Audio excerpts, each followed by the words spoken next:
Now check this out. This is the Chrissie Swan Show. Here we are, midweek. Oh, yeah. Jack, midweek. We made it. Now, I know I asked yesterday, do I look fresh? And you said that's a leading question, which means no. I don't No, look I fresh. didn't mean it like that. Do I look fresher today? You do. Do can I? Hand on heart say you do. Well, because I've had an iron infusion. Oh. I've got low iron. I've had it my whole life. And they don't know why. My dad's got it. My sister's got it. We've all got it. Lots of women have it. But they don't know why. I've had all sorts of stuff up my bum and down my throat trying to find out what the hell's going on. They can't find anything. So I've committed to an iron infusion once a year, and they put vials of iron into your vein.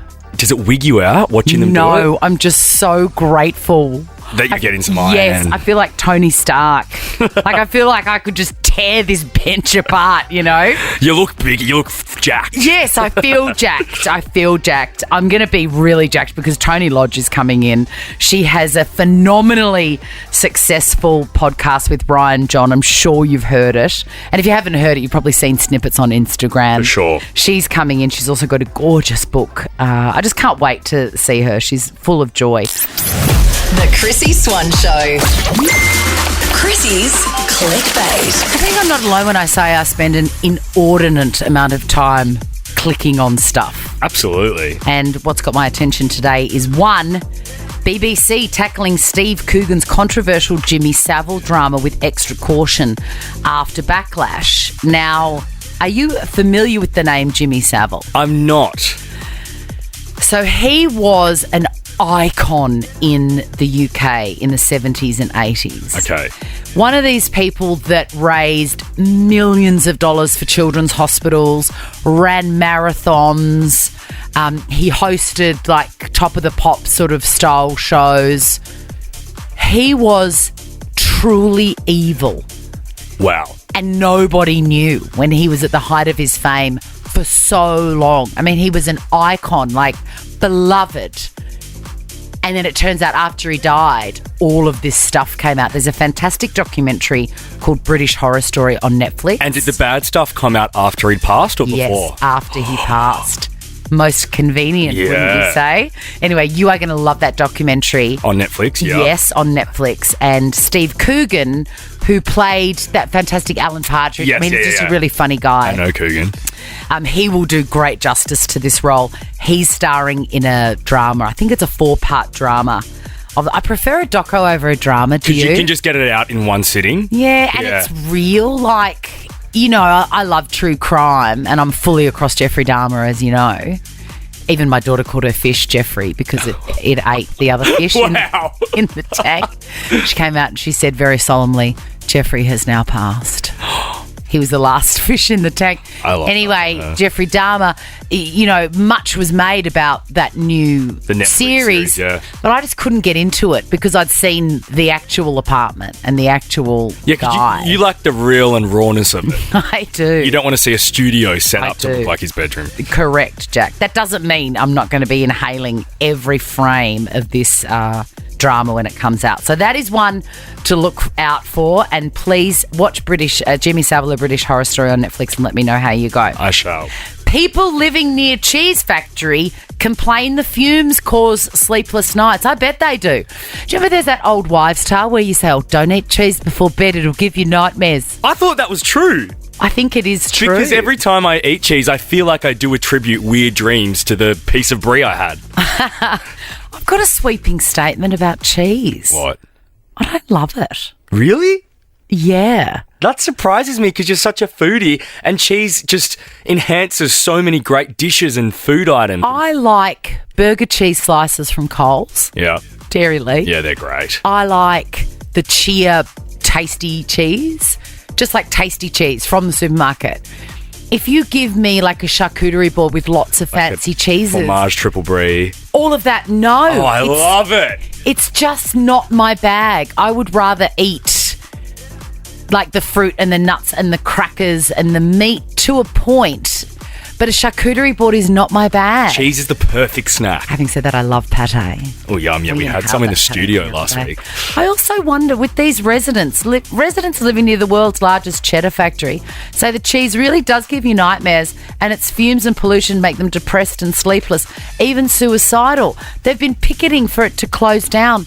I'm sorry, but the cheese factory was there before. It was there you. first. Due diligence. As my dad says, buyer beware, love. Do you know what I mean? Like, Yeah, that cheese sorry. factory's not going anywhere. Too bad. And the cheese factory is doing a great service for people's Correct. palates. For those that love it, which we've just established is not me. The Chrissie Swan Show. No one, especially women of a certain age, should ever feel invisible, disconnected, or unimportant. Priceline Pharmacy celebrates you and all your uniqueness at every age, because at Priceline, it's always a festival of you. Head in store or online at priceline.com.au.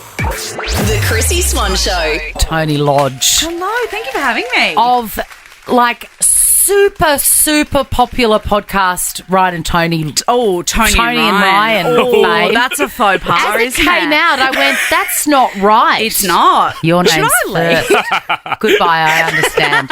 Deeply insulting. No, I'm reading here that it reached 10 million downloads in its first year, and rightly so. It was really insane. Like, I've got a radio background, and I was just a producer, like, down the back. They hid me behind. I didn't even have a glass in my office. It was just like paper around me. And yeah, then they released me, and I was like, here we go. See, this is what you've been missing out on. It's the best start for broadcasting is so. being a producer. Because you know who to hit on the way back up, because all the mean people that you dogged you. That is true. That is true. You can really see who the good ones Yeah, are. yes. Your book, I Don't Need Therapy, is out now, and I have read it, and I loved it. There's lots of hard stuff in there that I imagine was pretty tricky to write about. What was the most challenging element? I found the whole thing actually really cathartic, because I lost my mum almost 10 years ago. So I talk a lot about kind of the journey through grief, and talking about like when she got sick and when she actually died and what happened afterwards. And I'd say that they were the hardest things to write, but I've got lots of older siblings, and I feel as though, and I don't know whether you are an older sibling or you have them, but I feel like they tried to kind of guide the narrative that I had in my head. Yeah, right. And so putting my own down was really satisfying, to be like, no, this happened to me, as, you know what I mean? Yeah, they were trying to make it better for you. That's interesting. As I think well. that's a unique perspective for the youngest in the family. I'm the youngest in the family, and I really get that. Because being a baby, you just get babied forever. Forever and ever. Like, it doesn't matter. I'm almost 30, you're almost 21. And just forever, you're the baby, aren't you? Yeah, it's so true. Yeah. You don't want to have children. No. Same. Oh, love that for Love you. that for us. What sort of reactions do you get from people on I've that? had it all. I've been roasted online. I've been told What? by my family, like, it's just a phase, like, you'll regret it. And I've also been told, like, you'll change your mind. And then you get the classic, like, well, you don't know tired till you're a mum. You don't know love till you're a mum. And I'm like, well, you know what? I actually work pretty hard. I know it's not the same work as being a mum, but it's still work. I'm still I'm tired. So where's the positives in being tired? Yeah, That's I know. foul. Yeah. Like, that's reason enough not to have children. Are we competing for who has it worse? Like, Yeah. I don't know. I've got 3 kids, but truly, I respect your decision, and Thank I you. would not in a pink fit question it, because I think that's super insulting to you. Like, you haven't really thought about it and critically assessed the situation, and you've made a decision for yourself. That's enough. And I think as well, and I talk about this in the book, but it's almost like you assume that people will have children, right? Yeah. When it's actually a huge commitment. Like, would you just assume that someone is going to take something on for 20 years? No, surely you would think about that. And I'm the crazy one for going, maybe I don't want to do soccer practice on a Saturday morning. Also, I often think Trust me, you don't. there's enough people in the world. There's like, we enough. don't need to overpopulate any further. I already can't buy a house. Why would I need to buy a bigger one? A mini Tony would be very cute, though. That's the only argument for. The Chrissie Swan Show. The Chrissie Swan Show. Toni Lodge. Hello. One thank half you. of the Toni and Ryan podcast. The better half, I like to say.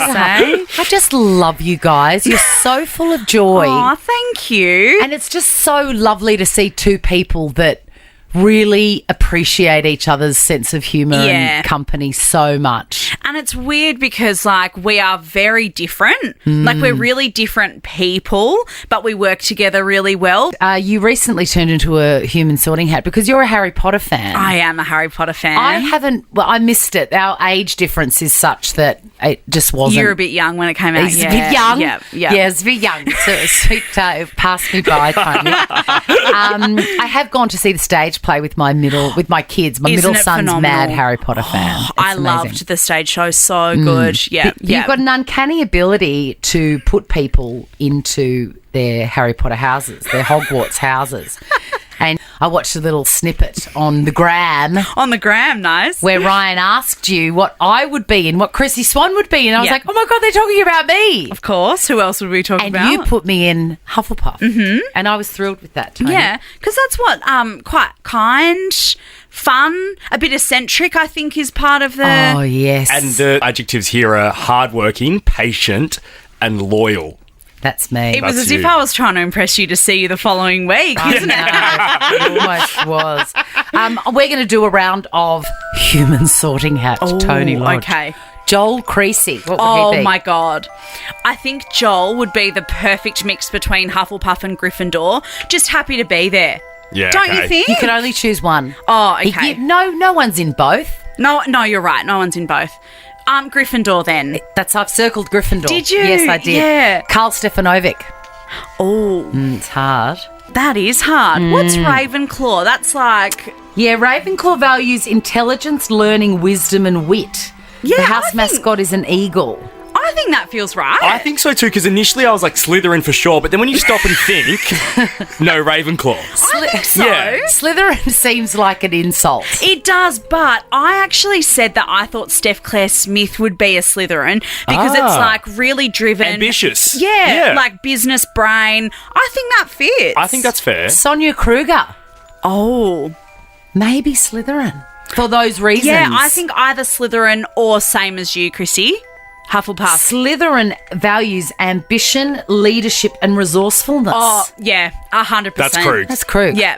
Ryan Fitzgerald from Fitzy Whipper Show. This is easy. I reckon Gryffindor, surely. Is that what you Is that what you 100%. had? 100%. Yeah, like brave. Courage. Yeah, out there. Yeah, surely. This is such a fun game. All right, Sam Pang. Oh, Gryffindor, surely as well. Bravery, nerve, chivalry, courage. Oh, Is that what one's funny? He's so weak. I think I think Ravenclaw for I Pang. think Ravenclaw. Yeah? Intelligence, learning, wisdom, and wit. And the wit, yeah, actually. Yeah, definitely Ravenclaw. And he suits the colours as well. He does. Yeah. Works He with does. his palette. I don't know how Sam Pang would feel about being in the same house as Karl Stefanovic, but hopefully he doesn't find out. Maybe they won't cross paths. And It's a let's- big place. And let's finish with Sophie Monk, the monk. Is she also a Slytherin? Ambitious, but it doesn't really suit her character, No. does it? No, I don't think she's Slytherin. Is she more Hufflepuff? I think she's Hufflepuff. Yeah. Oh, I you think just so. want her in your house. I do want her. I want her with me at all times. Well, you are a delight, Toni Lodge. What a thrill! Thank you for making the time to come and No, see us. thank you for having me. Tony's book, I Don't Need Therapy, is out now. There may or may not be a statement from me on the cover. There is. Oh. Yes. And I mean every word of it. I really enjoyed it. It was tender you. and raw and honest. And it made me laugh out loud. I just loved it. Oh, thank and you. I love you. Hook into her podcast as well. Thanks for joining me, Toni Thanks for Lodge. having me. The Chrissie Swan Show. Can you even imagine a time without Uber or Uber Eats? No. I actually can't, and I think back often to a time with Uber Eats where you didn't pay for delivery. Do you remember that when they first launched it? Yeah, I think I do remember that. Delivery was free. Imagine if that were the case now. Now there's an option. Oh. Now there's an option to pay like $2.99 and get it even quicker, and I always take it. I'm like, that is a bargain. Well, I love knowing because I love a rating system, and I always give 5 stars. Always. See, I'm the kind of person, I just never think to do it. I just skip past it. I don't think I've ever rated a driver. Jack, I you've know. got to. I know I should start. It's not because I you don't must want to. give 5. Yeah, always. You must never I give would. less than 5. Unless it was not a great trip. Well, you can find out. I was watching Bits and Bobs on Instagram, and the great Rosie Waterland, in her podcast, Just the Gist, said that there's a new feature on Uber where you can see how many 1-star ratings you've got. Oh. And 2-star and 3-star and 4-star and 5-star. So they've provided a breakdown now. Yes. It doesn't tell you which trips. That's what I want to see. Same. I want to go, you got 1 star at 2 a.m. leaving the pub. Yeah. You know, I want to see that. Probably smart they don't, though, because then for the driver that gave me 1 star, I'd find them and go to their house. And I think also if you really think about it quietly, you'll know. Yeah. You'll know what trips weren't great. So my rider rating, I'm a 4.81. Oh, that's good. Is it good? What are you? I'm a 4.67. Because you get mouthy when you're drunk. No, I don't. Yeah, you do. Really? Yeah, you do. You get really superior. I've got another friend who does the same thing. Oh, that's you fine. wouldn't I feel like remember. I just get happy. Yeah, no, true. Oh no, you are mainly happy, and then you A bit of sass. go full sass.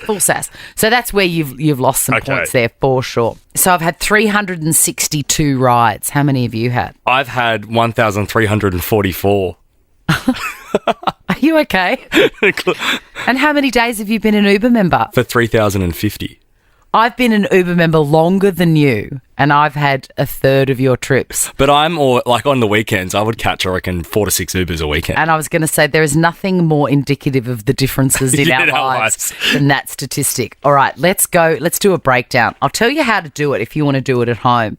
You open up your Uber app, you go to settings, then you go to privacy, you go to privacy center, and then it says see summary. And then you scroll across there and you go view my ratings. Yep. Okay. I want to acknowledge Rosie Waterland again for those instructions. They were impeccable. I've had 253 5-star ratings. Okay. I've had 5 1-star ratings, and I am dying to know. Can you pinpoint anything in your mind where you've had a disagreement with the driver? Or maybe the driver just doesn't like Chrissie Swan. That's their way of telling you. How many 1-stars have you got? Well, I've got 436 5-stars and then I've got 25 1-stars. So you've got more bad ones than me per, When we're percentage comparing wise. it, yeah. Can you think of any? None whatsoever. But I'd say it's when I literally cannot remember. I was going to say, I think that's because you were probably rolled out of the back of the car. The Chrissie Swan Show. I did debut. I spoke about my formal bum bags because I've got a casual bum bag, right? A work bum bag. It's like a utility bum bag. It's got everything in there. Yeah, but I went to Harry Styles on Friday night. I still need a bum bag, but I can't wear my utility work bum bag. And you'd ordered one, a formal bum And bag. it arrived, and it is chef's kiss. Everybody commented on it. I don't know whether they're just flattering me because they feel sad.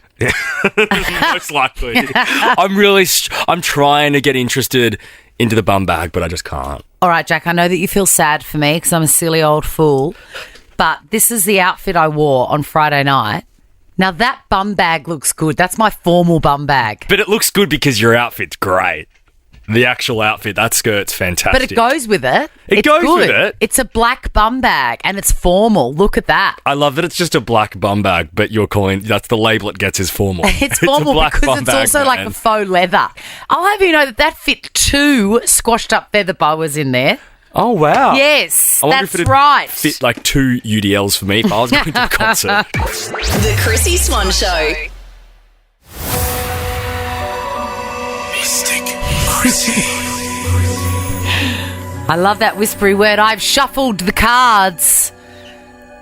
That's the Nova player. And I've pulled out the name of Fiona. Come in, Fiona. Hello, how are you? Thank you for parting the beads on my doorway. It's not a euphemism. And I want you to place your hands. I want you to place your hands gently on this glass globe, Fiona, and we're going to see if at the end of this, first word that comes to mind is ordeal. You may or may not, you will, walk away with a VIP Specsavers voucher for a pair of glasses or sunnies and $250 cash. Excellent. Who is the ginger cat, Fiona? Sorry? Who is the ginger cat? No. It's Garfield. Oh, yes, yeah, but not mine. I'll just leave that with you. It might come to you later. Okay. Stop helping, Jack. What do these names mean to you? Roy, Joy, Soy. So angry mystic. Nothing. I can see a bald tyre. Fiona, it's very serious. Have you had your tyres checked recently? Yes. And was one of them bald? Yes. Thank you. Do you have a carport, Fiona? Yes. Okay, I'm trying to see your house. It's one level and there's a carport. Oh, Yes.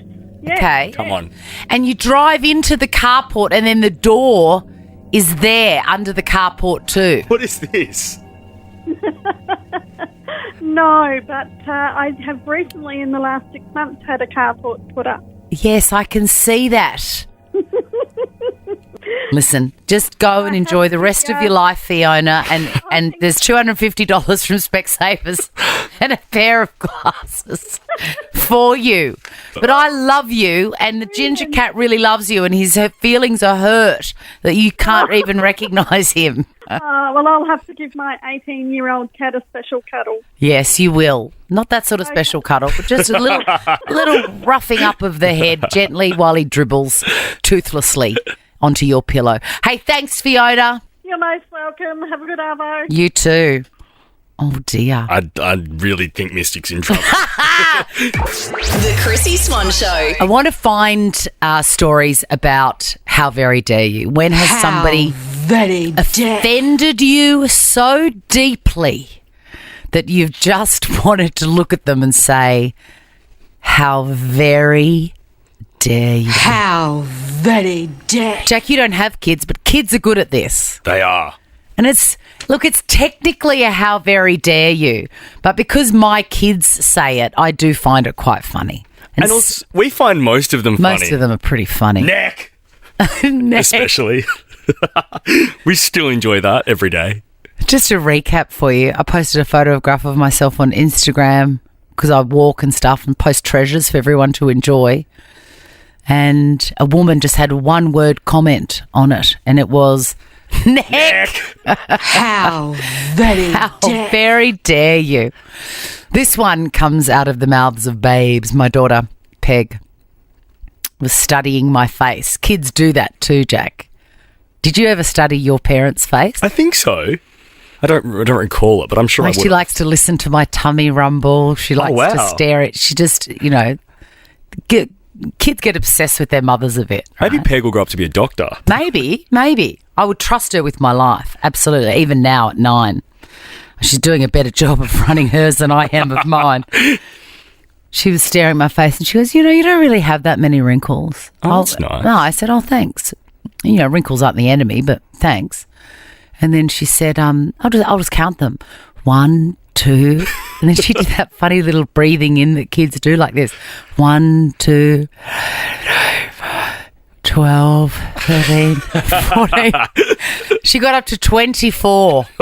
I'm like, that seems a significant amount for someone that doesn't have too many.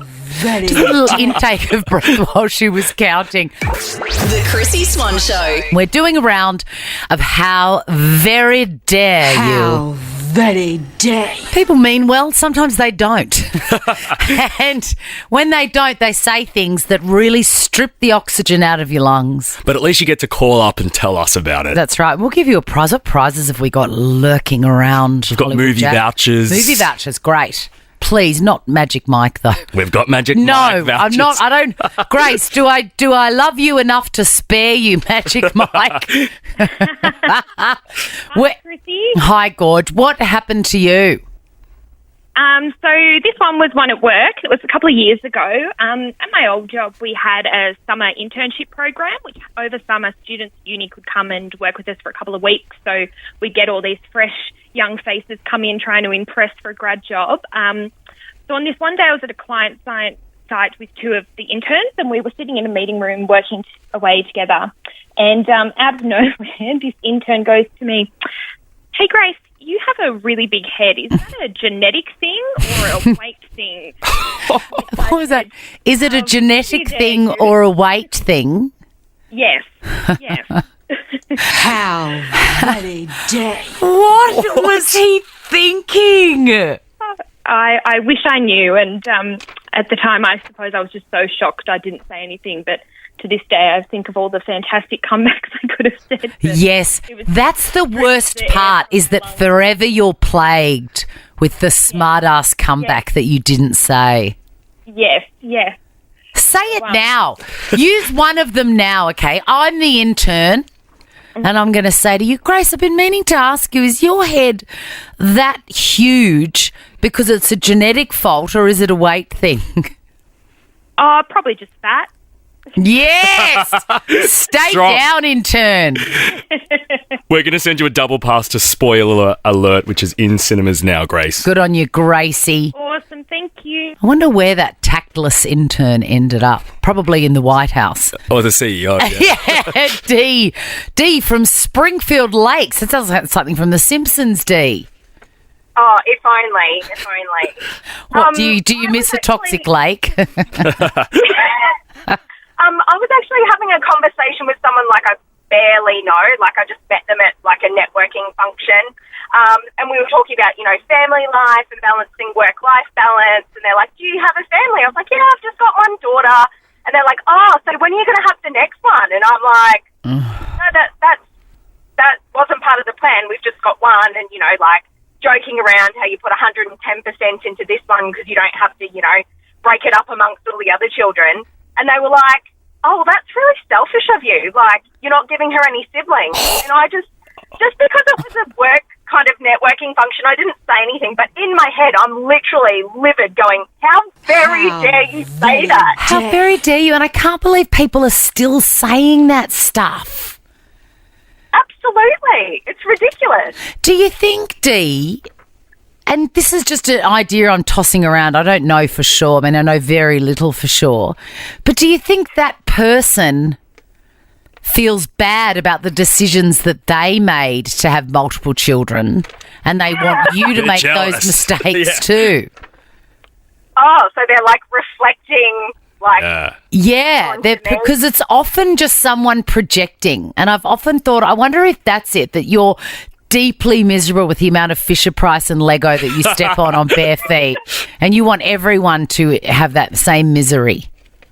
But what's interesting is, your guest before was talking about, she was getting grilled about, her decision not to have children. Yeah, Toni Lodge, well, I had one, but I'm also getting grilled about having one. So, people can't help themselves. Yeah. I had 3 and people were like, are you going to go for 4? I'm like, nah. Are you joking? My bladder is basically falling out of whatever holes are down there. No, I'm not having a 4th. Dee, we're going to send you a double pass to Magic Mike's Last Dance in cinemas now. Really quickly, Natalie. I really enjoyed chatting with Dee. Nat, hello, darling. Good afternoon. When has somebody said something so shocking you wanted to say, how very dare you? Very dare you. This one was actually in writing. So the first part of the story is that I was looking after my nephews, babysitting them, until very late in the evening. And then when my sister-in-law and brother-in-law came to pick them up, they picked them up. We sort of gave them a bit of a tour around the house because they hadn't seen the house in a long time. And then the next day, my husband actually got a text message saying from his brother, would you like my wife to come over and wash your dog? Because we just want Max to be happy. The Chrissie Swan Show. Chrissie's clickbait. I know we've just done Mystic Chrissie, but you are Mystic Jack. Why is that? For as long as this has been announced that Justin Bieber was going to tour this country, you said, Jack, that he would not make it and he would cancel. Because at the end of last year, from memory, he pushed back his Australian and New Zealand dates because of illness. And I was like, man... I think he might have done it a few times too. Right. Yeah. Well, that last time I was like, just cancel it. Just announce you're going to cancel it. Because I went and saw him when he was here in 2015 and I could sort of tell he didn't want to be here. Really? On stage. He was marking his choreography. I sound like such a dancer. But I love that. I think that's an important thing. When you say marking... It means you're like walking through the choreography. You're going through the motions. Yeah, like, exactly. A lot of us in our relationships. But yeah, he's just cancelled every single Australian and New Zealand date. It's just not feeling it. That's a shame. I would have loved to have seen him. I feel bad for his fans too, because there would have been a lot of diehard believers out there that would have been really looking forward to that. All purchase tickets will get a full refund. Like, it's not being rescheduled. It's just he's But not I feel coming. sorry for him. That's a huge call to make, and I just hope he's okay. I really do. What about this one? Aussie dad launched a desperate search after losing $1 million winning lotto ticket. Oh, you'd be grim. You'd be so grim. My question is this, though. How did he know that it was winning? I wonder if he jotted his numbers down. Or maybe he's one of those people that plays the same numbers. Yeah. Yeah, so let's just assume that he plays the same numbers every week, and then he's seen the numbers come up. He knows that he's got the ticket. He's lost his mind. Can you imagine how much he's turned his house inside out? And if you don't have your details registered, I assume you probably can't prove that it's your ticket. Exactly. You know where he found it. I've never related more to another human being. Where? It was in his pocket. It's like me looking for my glasses, but they're on my head, or looking for my bum bag and it's on me. That's full chaotic Chrissie behaviour. I totally get it. Imagine winning $1 million. That would be so amazing. What would you do with it?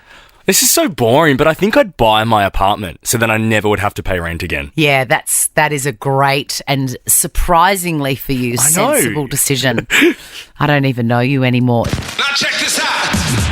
The Chrissie Swan Show is a Nova podcast. For more great comedy shows like this, head to novapodcast.com.au.